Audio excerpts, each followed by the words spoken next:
Hello friends, it's Molly, and tonight I thought it would be fun and seasonally appropriate to show you my dark moon altar, especially since I've made reference to it in several videos. I thought it was about high time to give you a tour, and I know Miss Dahlia had requested more altar tours, so this one's for you, honey bunny. Okay. So I guess we'll start from one end and work all the way through. So this, what you're looking at right now, is my dark moon altar. This is not a working altar.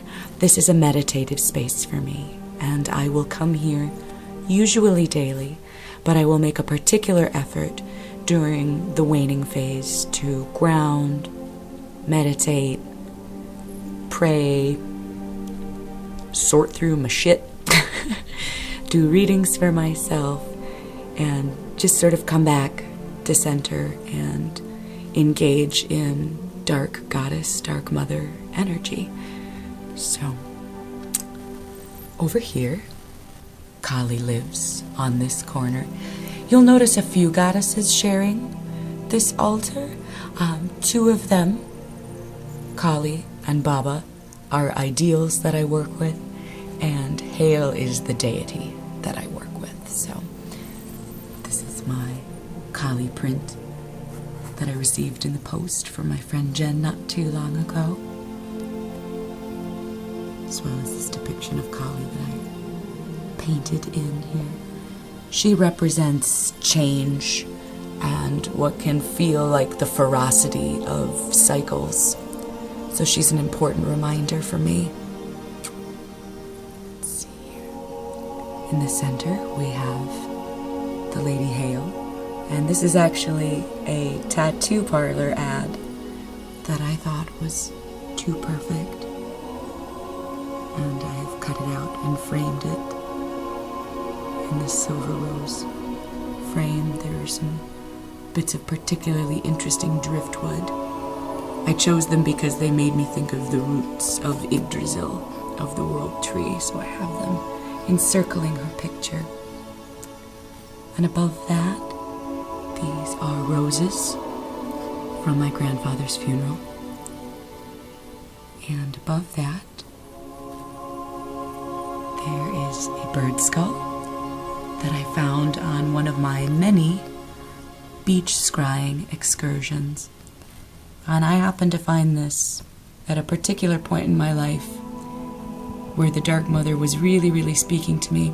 And it was actually the very first time. And it was a particularly painful and awkward and ugly, but very, very healing point in my life. So I'm going to keep the story on that one between me and Hale, if that's all right with you.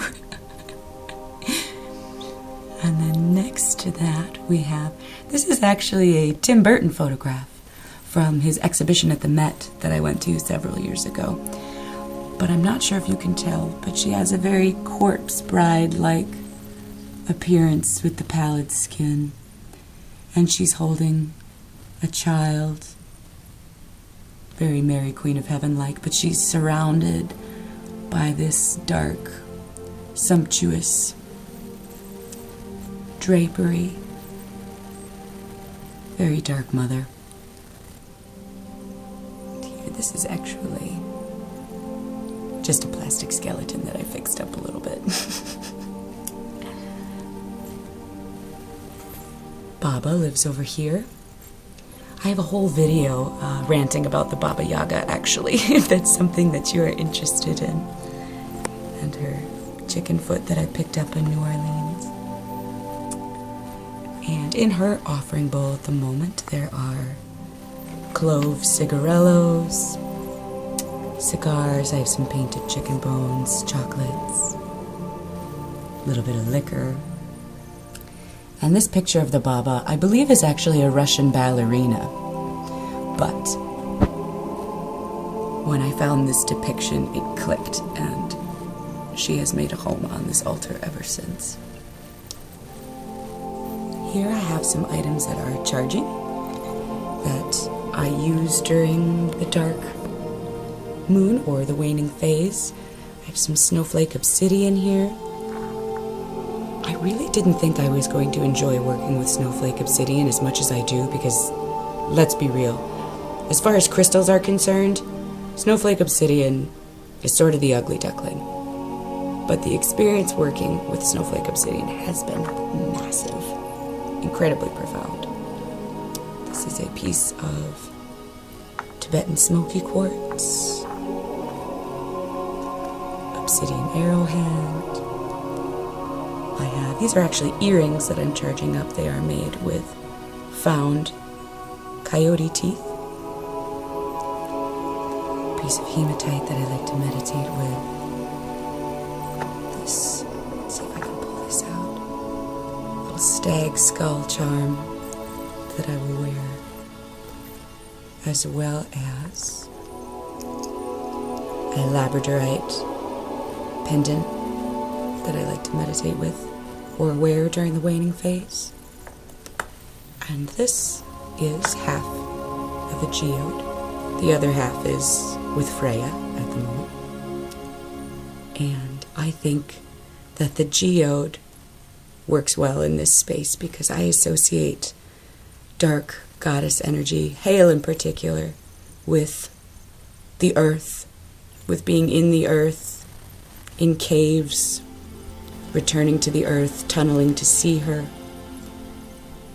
as well as the sparkly interior of this geode reminds me of her frosty kingdom. So this is a very appropriate symbol for me to use on this altar. And these are all just resting in a little bowl of earth. Let's see. These are some roses that I'm currently drying. They still smell very strongly. They're a very beautiful wine color. I don't know if you can see, Spider has been speaking to me very strongly over the past couple of months. So I've included her image in this space as well. We also have here the chicken foot that I created for Hale. You can probably see this in better detail in my big-ass witchy haul video if you so desire. There. My selenite wand. I use it as a wand, truthfully. But I also associate selenite with Hale because of that cool, intense, cleansing energy. Here we have, I do make food offerings to Hale. So this is a very squishy apple. It's been here for several months now, as well as some beer being offered in a little handmade ceramic container. You'll notice that I do not have an altar cloth on this space for this reason in particular, because when I leave offerings for Hale, the intention is that they will decay, and having an altar cloth would lead to a pretty yucky situation over here pretty quickly. But I do maintain it, but I do attempt to leave the offerings as long as I can. And we have another offering container here as well. I keep fresh flowers in the house, and I like to choose the prettiest of the fallen petals to offer to Hale. There are also some other bits here, some antler pieces, bones from other adventures, a few crayfish claws in here as well. This is actually an egg shaker. But it has been repurposed for the Dark Moon altar and has a permanent home here now. And let's see. The second tier here is actually more of a space for tools. I have my turkey feather smudging fan here. Turkey feathers found in the woods in the field near my parents' house. I use this container as a funerary urn. On the dark moon, I like to burn offerings or burn things that I'm trying to release. And truthfully, some of those things are sensitive or held a lot of importance for me. So flushing those ashes down the toilet or scattering them in the parking lot behind my building doesn't always feel wholly appropriate. So I will store them in this container until I can find the right time and place to release and dispose of those ashes appropriately. I also have some pipe tobacco here for cleansing and offering, as well as my big abalone shell for sage and smudging, my box of runes, which you will have seen before if you viewed my autumnal altar tour. My prayer beads are here as well, and a little bit of, let's see if you can see that, some selenite oil that I like to use for meditation, to get myself in the zone, dark goddess zone. Scent, it's amazing how scent just pulls you into the space that you need to be in, the mindset that you need to be in to do the work you need to do. I have my Heart of the Fairy Oracle deck residing here. I think it's very, very appropriate. I've been doing a lot of path working with this deck in particular. The characters and themes are a little dark, and the color palette is definitely autumnal, and it just instinctually feels correct to be using it right now. So I'm enjoying getting to know this deck more and more each day. And here, this is my Night Queen hem incense, and I reserve this incense for this space. I burn it for Hail during the waning phase. I will also use Hem Moon, which I would highly recommend. Hem Moon is a very clean, sort of cool smell, and Night Queen is almost a bit like a bonfire mixed with a perfume that you remember from somewhere that maybe a relative used to wear. Very heady, very strong.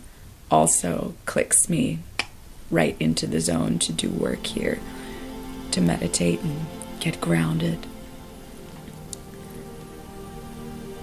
So there we are, the tour of the Dark Moon Altar. Thank you so much for spending this time with me. More Hail Goodies to come. Bye-bye, loves.